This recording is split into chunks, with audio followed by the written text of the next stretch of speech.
마태복음 10장 34절에서 39절 말씀입니다. 마태복음 10장 34절에서 39절 말씀입니다. 제가 읽어드리도록 하겠습니다. 내가 세상에 화평을 주러 온 줄로 생각하지 말라. 화평이 아니요 금을 주러 왔노라. 내가 온 것은 사람이 그 아버지와 딸이 그 어머니와 며느리가 시어머니와 불화하게 하려 함이니 사람의 원수가 자기 집안 식구리라. 아버지나 어머니를 나보다 더 사랑하는 자는 내게 합당하지 아니하고 아들이나 딸을 나보다 더 사랑하는 자도 내게 합당하지 아니하며 또 자기 십자가를 지고 나를 따르지 않는 자도 내게 합당하지 아니하리라. 자기 목숨을 얻는 자는 잃을 것이요 나를 위하여 자기 목숨을 잃는 자는 얻으리라. 아멘. 오늘 읽은 이 말씀을 가지고 십자가를 지고 라는 제목으로 말씀을 나누고자 합니다. 우리는 지금 예수님의 파송 설교를 계속 살펴보고 있습니다.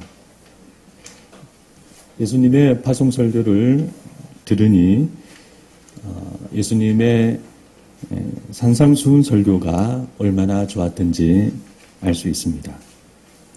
우리에게 천국을 말씀해 주시고 우리를 소금과 빛이라 가르쳐 주시고 원수를 사랑하라 하시고 또 하늘에 보물을 쌓아라 하시고 또 구하라 그러면 주실 것이라 그렇게 말씀해 주셨죠. 그 말씀이 얼마나 아름답고 얼마나 위로가 되고 또 얼마나 힘이 되었던지 하나님의 말씀에 갈급한 많은 사람들이 예수님을 따랐습니다. 그러나 이제 제자들을 파송하시면서 하시는 이 예수님의 말씀은 산상수훈의 그 아름답고 따뜻한 말씀과 너무나도 다릅니다. 파송되는 제자들에게 어찌도 그리 차가운 현실을 말씀하시는지 너희는 세상으로 가야 하는데 거기서 너희는 잡히고 끌려가고 채찍질 당하고 모든 사람에게 미움과 박해와 순교까지 받을 것이라고 말씀하십니다. 그래서 아마도 어떤 제자는 너무 당황스러울 것입니다. 우리가 왜 꼭 그래야만 하는지 나는 그저 예수님의 말씀이 좋고 구원을 받고 천국 가고 싶어서 주님을 따르고 있는데 왜 그런 험한 길을 가야 하는가? 그러나 지금 예수님은 그 이유를 말씀하시지 않고 다만 그런 사명과 숙명이 제자들 앞에 있다고 말씀하실 뿐입니다. 되게 우리는 나 중심적인 생각과 삶을 살기 때문에 이런 예수님의 말씀이 무척 낯설고 어색하고 또 부담스럽습니다. 내가 왜 그런 길을 가야 하나요? 나는 예수님을 믿고 싶을 뿐인데 어째서 그런 제자의 길이 내 앞에 있는 것입니까?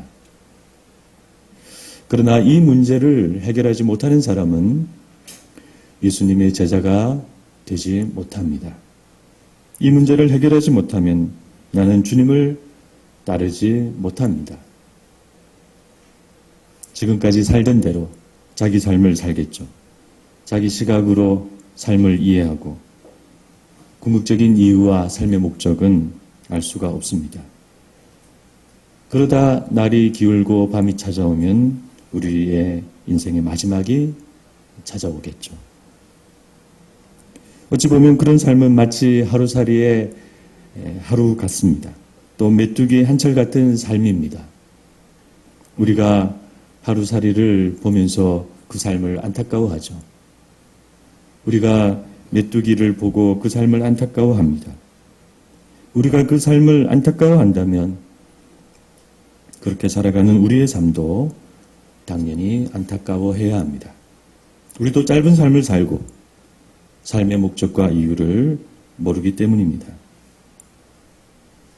우리는 그런 삶을 받아들여서는 안 됩니다. 우리는 고개를 들어서 영원한 삶을 찾는 사람이 되어야 하는 것입니다. 철로 역정의 주인공처럼 말이죠. 그는 어느 날 익숙한 자기 집과 마을을 떠나서 힘든 천국으로의 순례의 길을 떠납니다. 다른 사람들은 자신의 집과 마을에 그대로 살죠. 그러나 그 철로 역정의 주인공은 자신의 집과 마을이 조만간 멸망하고 만다는 사실을 알았기 때문에 그 힘든 길을 떠나기로 결심을 합니다. 우리도 마찬가지입니다. 우리도 그렇게 길을 나선 사람들입니다. 죄로 인해 죽을 수밖에 없는 나의 운명과 이 부조리한 세상을 버리고 예수님을 따라 나선 사람들입니다. 우리는 이 구원의 길과 제자의 길을 걸어가야 할 줄 믿습니다. 힘든 예수님의 파송 설교는 이제 절정을 향해 나아갑니다. 내가 세상에 화평을 주러 온 줄로 생각하지 말라. 화평이 아니요 검을 주러 왔노라. 여기서 말하는 검이 무엇을 의미하는지 우린 비슷한 말씀이 누가복음에 있다는 것을 발견할 수 있습니다. 내가 불을 땅에 던지러 왔노니 이 불이 이미 붙었으면 내가 무엇을 원하리요? 내가 세상에 화평을 주려고 온 줄로 아느냐? 내가 너에게 이르노니 아니라 도리어 분쟁하게 하려 함이로라. 누가복음 12장에 있는 말씀입니다. 마태복음이 말하는 검과 누가복음이 말하는 불은 같은 의미입니다. 그것은 싸움과 분쟁을 의미하죠. 우리가 제자의 길을 걸으며 하나님의 뜻과 세상의 뜻이 부딪히고 하나님의 나라와 세상의 나라가 부딪힐 때 마치 검의 불꽃이 튀듯이 싸움과 분쟁이 일어날 수밖에 없다는 말씀입니다. 그러므로 우리는 주님이 주신 검과 불을 가지고 세상의 죄와 어둠과 불의와 싸우며 나아가야 할 줄 믿습니다. 세상과 싸우는 우리의 삶은 우리의 가장 가까운 관계인 가족 안에서도 일어납니다. 오늘 말씀에서 내가 온 것은 사람이 그 아버지와 딸이 어머니와 며느리가 시어머니와 불화하게 하려 함이니 사람의 원수가 자기 집안 식구리라. 당연히 이 말씀은 살아가는 가족의 의미를 부정하는 말씀이 아닙니다. 영원한 생명과 영원한 삶을 이해하지 못하고 반대하는 가족이 있다면 그럴 경우에는 결단해야 한다는 의미입니다. 예수님 당시엔 지금보다 가족의 의미가 더 컸죠. 가족과 갈등하고 떠난다는 것은 당시로서 지금보다 더 감당하기 힘든 일이었을 것입니다. 그러나 예수님은 제자의 길은 그런 전통적인 가족 관계를 넘어서는 그런 전통적인 가족 관계조차 넘어서는 일이라고 말씀하고 있습니다. 이런 점에서 특히 마가복음 3장은 예수님께서 자기에게 나온 제자들과 새로운 영적인 가족 관계를 형성하시는 모습을 보여줍니다. 또 산에 오르사 자기가 원하는 자들을 부르시니 나온지라. 이에 12를 세우셨으니 이는 자기와 함께 있게 하시며.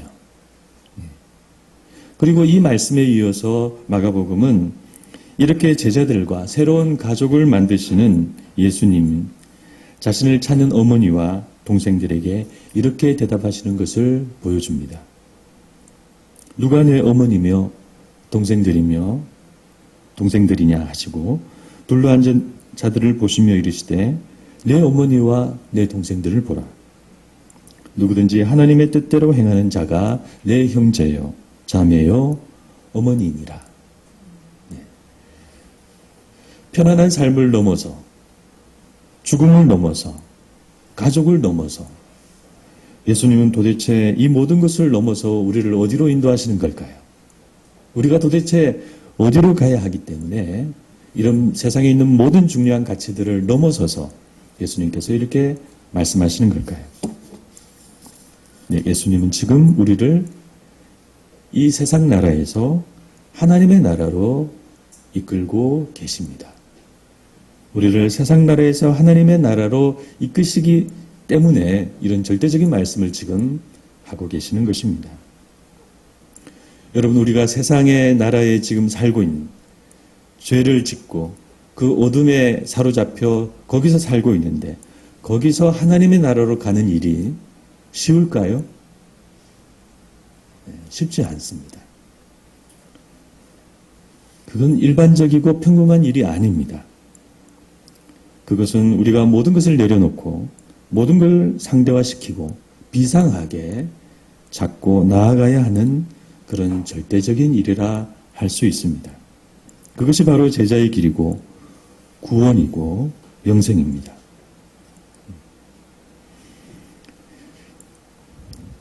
대부분의 종교에 그런 절대적인 모습이 있습니다. 우리 기독교만이 아니라 모든 것을 버리고 희생하고 그 빛을 찾아서 나아가는 것입니다. 예전에 아마도 중학교 국어 교과서인지 거기에 보면 갑사 가는 길이라는 짧은 수필이 있었습니다.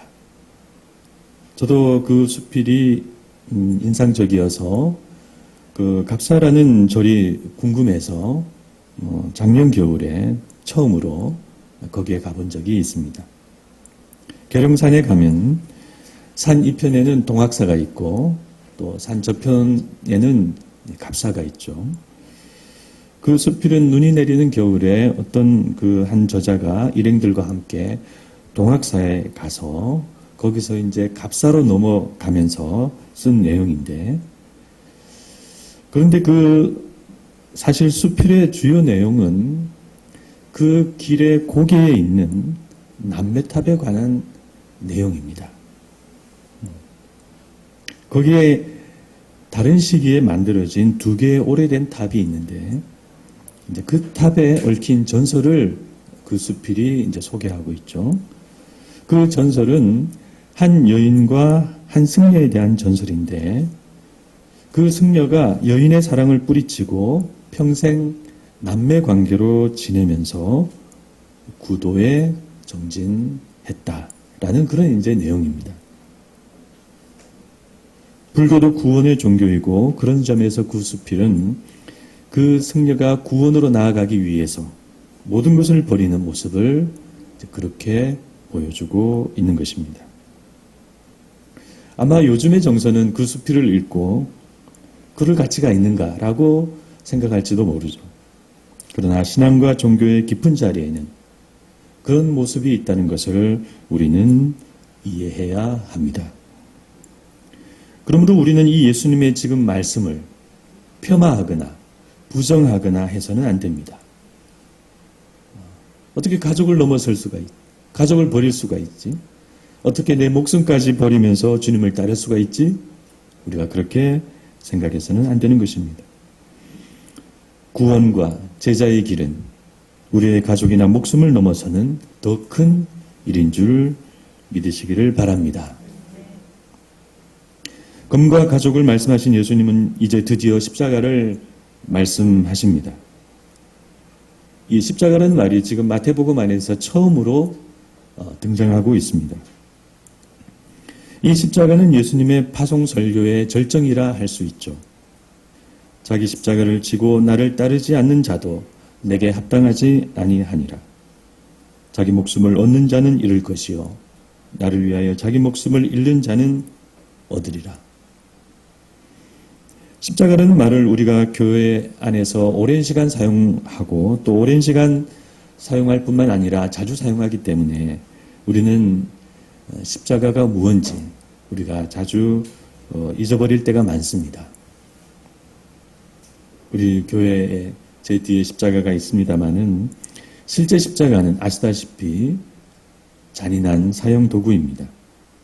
주로 흉악한 범죄자나 또 국가나 황제의 권위에 도전한 반역자 그리고 정치범들을 극단적인 고통과 수치를 주기 위해 고안된 그런 사형 도구이죠. 그래서 자기 십자가를 지고 나를 쫓으라는 이 예수님의 말씀은 매우 두려운 말씀입니다. 예수님을 따른다는 것은 반국가적이고 반체제적인 일이 될 수밖에 없고 그런 참혹한 죽음을 피하기 어렵다는 뜻이기 때문입니다. 그러므로 우리는 여기서 다시 한번 예수님을 따른다는 것이 무엇인지 그것을 생각하게 됩니다. 예수님을 따르는 일이 굉장히 위험한 일입니다.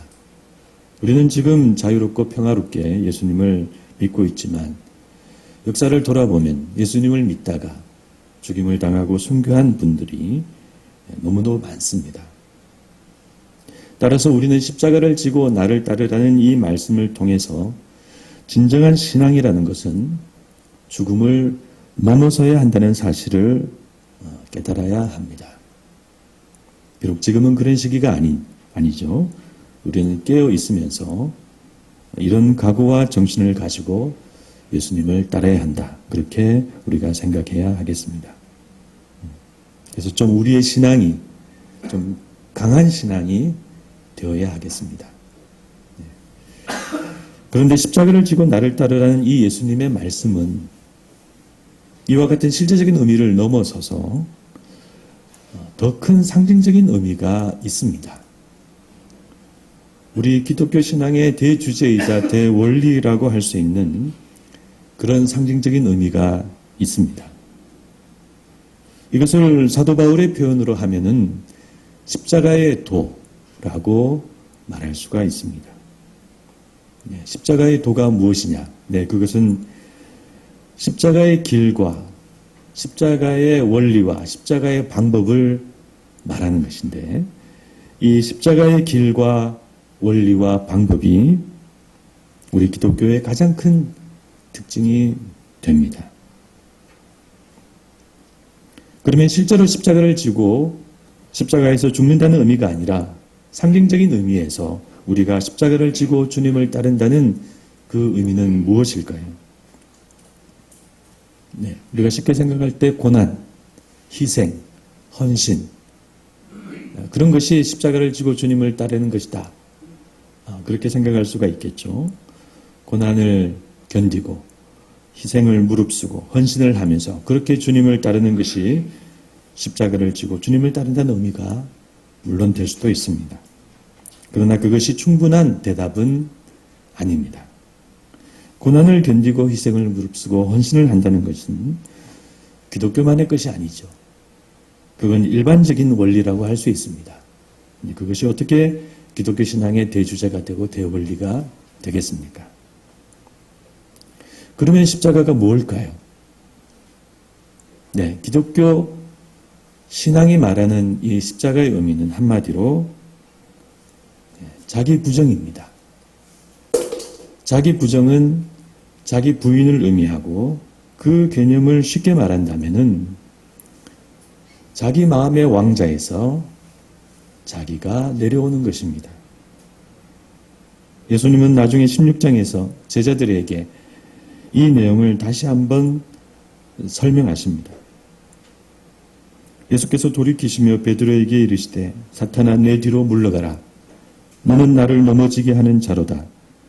내가 하나님의 일을 생각하지 아니하고 도리어 사람의 일을 생각하는도다 하시고 이에 예수께서 제자들에게 이르시되 누구든지 나를 따라오려거든 자기를 부인하고 자기 십자가를 지고 나를 따를 것이니라. 그렇게 말씀하셨죠. 우리는 우리 자신을 부정하기가 사실 어렵습니다. 자기 마음의 왕자에서 내려오는 것이 이해하기도 어렵고 또 실제로 그게 잘 안 됩니다. 우리는 본능적으로 그렇게 자기중심적으로 평생을 살고 있기 때문입니다. 물론 그렇게 살아야 우리가 일반적인 삶을 살 수가 있죠. 그러나 우리 인간의 생활이 이와 같은 차원을 넘지 못하면은 하나님을 믿는다든지 예수님을 따른다든지 하는 것이 실제로 사실은 어렵습니다. 그래서 이 자기를 부인하고 부정해야 한다는 이 말씀이 신앙적으로 개념적으로 정립되지 못하면 아무리 오래 우리가 교회를 다녀도 제대로 된 신앙이 되기가 어렵습니다. 그 개념이 정립이 되고 그 실천이 이루어져야 비로소 우리는 예수님의 제자, 예수님 믿는 신앙인이라고 할 수가 있습니다. 그래서 예수님은 이 주제가 중요한 주제이기 때문에 이 자기 부정에 대해서 여러 번 또 여러 가지 방법으로 제자들에게 설명을 하셨습니다. 마태복음 18장에 보면 그러므로 누구든지 이 어린아이와 같이 자기를 낮추는 그이가 천국에서 큰 자니라. 예수님께서 그렇게 말씀하셨죠. 자기를 낮추는 것, 이것이 자기 부정의 이제 한 설명입니다. 19장에는 예수님께서 또 이렇게 말씀하셨습니다. 예수께서 가라사대 내가 온전하고자 할진대 가서 내 소유를 팔아서 가난한 자들을 주라. 그리하면 하늘에서 보화가 내게 있으리라. 그리고 와서 나를 쫓으라 하시니.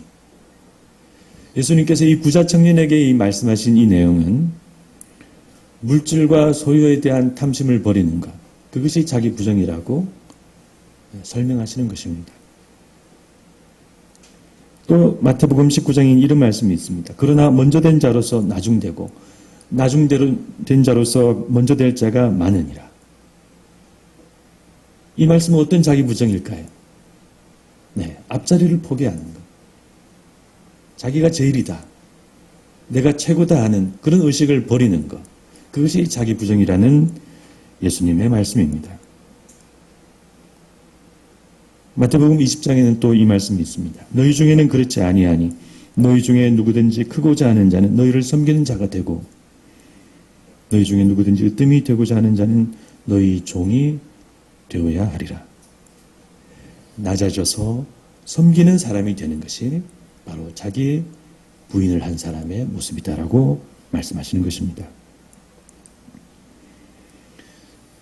이와 같은 예수님 말씀을 잘 계승한 사도 바울 역시 이와 같은 동일한 말씀을 하셨습니다. 갈라디아서 2장 20절에 내가 그리스도와 함께 십자가에 못 박혔나니 그런즉 이제는 내가 산 것이 아니요 오직 내 안에 그리스도께서 사신 것이라. 이제 내가 육체 가운데 사는 것은 나를 사랑하사 나를 위하여 자기 몸을 버리신 하나님의 아들을 믿는 믿음 안에서 사는 것이라. 이건 어떤 자기 부정일까요?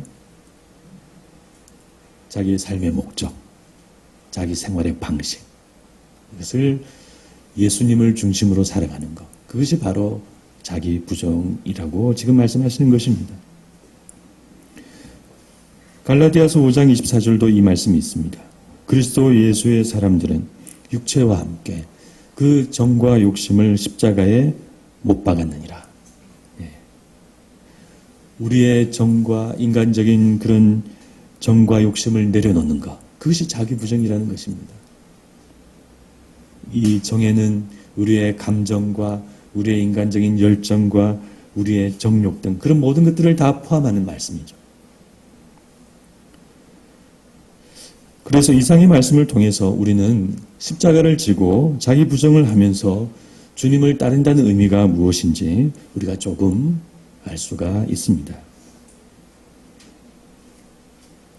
그러면 자기 부정과 자기 부인이 되지 못하면 어떤 일이 일어나는가? 그렇게 되면 우리의 육이라고 하는 옛자, 즉 인간적인 자아가 살아있는 것이죠. 그러면 우리는 자기 주장을 하고 서로 싸우고 다투고 누군가를 지배하고 시기하고 경쟁하는 생활을 하게 됩니다. 어떤 분들을 보면 교회에 가든 직장에 가든 어느 모임에 가든 계속해서 분란이 되고 문제의 원인이 되는 분들이 간혹 있습니다. 자기 부정이 되지 않았기 때문에. 사도 바울은 서로 다투고 분쟁하고 시기하고 경쟁하는 것을 거듭나지 않은 사람의 특징이라고 여러 차례 말씀을 하고 있습니다. 우리가 물건을 사고 소비 생활을 할 때에도 필요 이상의 소비를 하고 자기를 드러내고 돋보이는 많은 물건과 값비싼 상품을 소비하는 그런 생활을 하는 것도 자기 부정이 되지 못한 모습이라고 할 수 있죠. 교회가 건축을 할 때에도 크고 더 멋지고 더 화려하게 그렇게 장식하고 그렇게 교회를 세우는 것도 자기 부정이 되지 않은 모습이라고 할 수 있습니다. 그 교회 규모에 알맞게, 적당하게, 검소하게, 단순하게 그렇게 우리가 예배드릴 공간을 짓는 것이 좋은 모습이죠. 우리는 우리의 자아를 높이는 그런 허영심, 물질 문화에 빠져서는 안 되는 것입니다. 그래서 이와 같은 자기 부정이 무엇이고 그런 생활이 무엇인지 구체적인 내용을 이야기하자면 너무 많겠죠. 그래서 여러분들께서 좀 더 깊은 관심을 가지시고 이 주제를 계속 돌아보시기를 바랍니다. 한편 이 자기 부정을 우리가 좀 더 쉽게 이해하기 위해서 이 자기 부정과 비슷한 개념이 뭐냐? 그것을 말한다면 그건 바로 성숙함입니다. 자기 부정은 다른 말로 하면 성숙함이라고 할 수 있습니다. 자기를 넘어서 다른 사람을 보고 역사를 보고 전체를 보고 하나님을 보기 때문입니다. 그런데 이 성숙함이라는 관점에서 우리 한국교회를 점검하면 한국교회는 성숙하지 못한 목회자와 신자가 많이 있습니다. 한국교회의 좀 안타까운 점은 교회가 복음의 초보만 반복해서 가르치고 그래서 거기에 머물러 있다는 사실입니다. 교회의 말씀, 우리의 신앙생활 그런 수준들이 복음의 초보에만 머물러 있다는 것입니다. 그래서 열심히 있죠. 뜨거움이 있죠. 그러나 성숙하지는 못한 모습이 많이 있습니다. 지금 최근에 우리 교회와 신자들이 사회의 지탄을 많이 받고 있는 모습이 있죠. 그런데 우리 교회들은 그 이유를 잘 모르는 경우가 많이 있습니다. 어떤 분들은 이것을 세상의 핍박이나 박해다, 우리의 고난이다 라고 생각하기도 합니다. 그러나 지금 교회와 신자들이 사회의 지탄을 받고 있는 주된 이유는 교회가 우리의 모습이 성숙하지 못하기 때문입니다. 예배를 드리고 건축을 하고 전도와 선교를 하고 여러 가지 사회 활동을 할 때에 성숙하지 못한 실망스러운 모습을 교회와 우리 신자들이 많이 보여주었기 때문입니다. 몇 해 전에 한 장군의 공감병 사건이 있었죠. 아마 기억하실 것입니다. 많이 뉴스에 보도되었는데 그 병사는 한 예수 믿는 장군의 공감병이었는데 부당한 대우와 갑질을 당했다고 해서 크게 보도가 되었죠. 그 장군은 기독교인으로서 훌륭한 분이고 특히 군 복음화를 위해서 수십 년간 그렇게 애를 쓰신 분입니다. 그 교계에서는 유명하신 분이에요. 예수님을 잘 믿으시는 분이에요. 그 사모님도 마찬가지고. 그런데 거기 가까이 있는 사람에게는 그런 아픔과 실망을 주었다는 사실입니다. 어떻게 그렇게 예수님을 잘 믿는 분이 어떻게 그 가장 가까이 있는 사람에게 상처를 주고 그런 행동을 하게 되었을까요? 저는 그 사건이 우리 기독교의 성숙함의 문제를 보여준다고 믿습니다. 예수님을 잘못 믿는 게 아니에요. 열심히 믿으시는 분이에요. 성숙하지 못하기 때문에 그런 사건이 발생했습니다. 우리 교회들이 왜 성숙하지 못하는가? 그것은 우리가 십자가를 지고 예수님을 따르는 이 자기 부정이 안 되기 때문입니다. 그러므로 아무쪼록 이 자기 부정이 무엇인지 우리 성도님들께서 충분히 생각하시고 고민해 주시기를 간절히 바랍니다. 마지막으로 한 가지만 말씀을 드리고자 합니다. 오늘 설교 제목이 자기 십자가를 지고 있죠. 이것은 여러분들이 자기 십자가를 지셔야 한다는 의미입니다.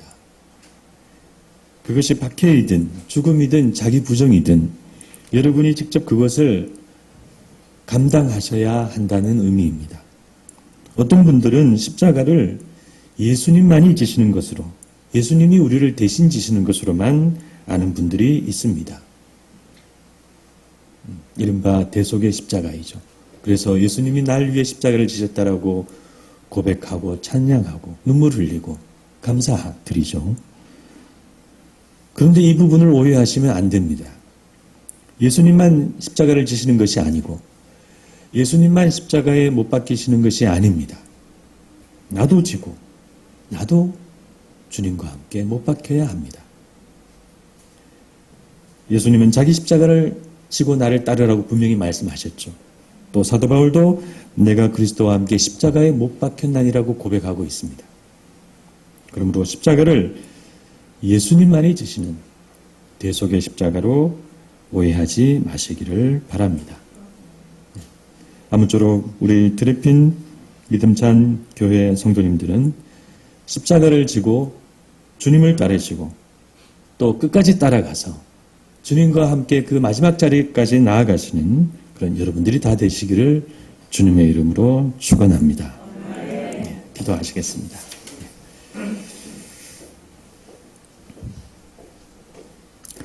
주님, 오늘 저희들 자기 십자가를 지고 나를 따르라는 이 예수님의 말씀을 생각해 보았습니다. 저희들 믿음이 약하고 생각도 짧고 제자로서의 정체성도 부족해서 이 예수님의 말씀을 온전히 받들 수 있을까 그런 생각이 듭니다. 그러나 주님 저희들에게 힘을 주시고 주님을 따라야 하는 이유도 말씀해 주시고 분명한 생각을 가지고 이 신앙을 이해하고 예수님을 따르는 사람이 되게 하여 주시옵소서. 감정적으로 그런 생각으로만 주님을 따르지 않게 해 주시고 결단하고 우리의 중심 깊숙이 자기 부정을 하면서 십자가를 지고 주님을 따르는 그런 예수님의 제자들이 다 될 수 있도록 인도하여 주시옵소서. 지금은 우리 주 예수 그리스도의 크신 은혜와 하나님 아버지의 무한하신 사랑과 성령님의 감화 감동 교통하심이 십자가를 지고 주님을 따르기를 원하는 여기 있는 모든 분들 머리머리 위에 지금부터 영원토록 함께 있을지어다. 아멘.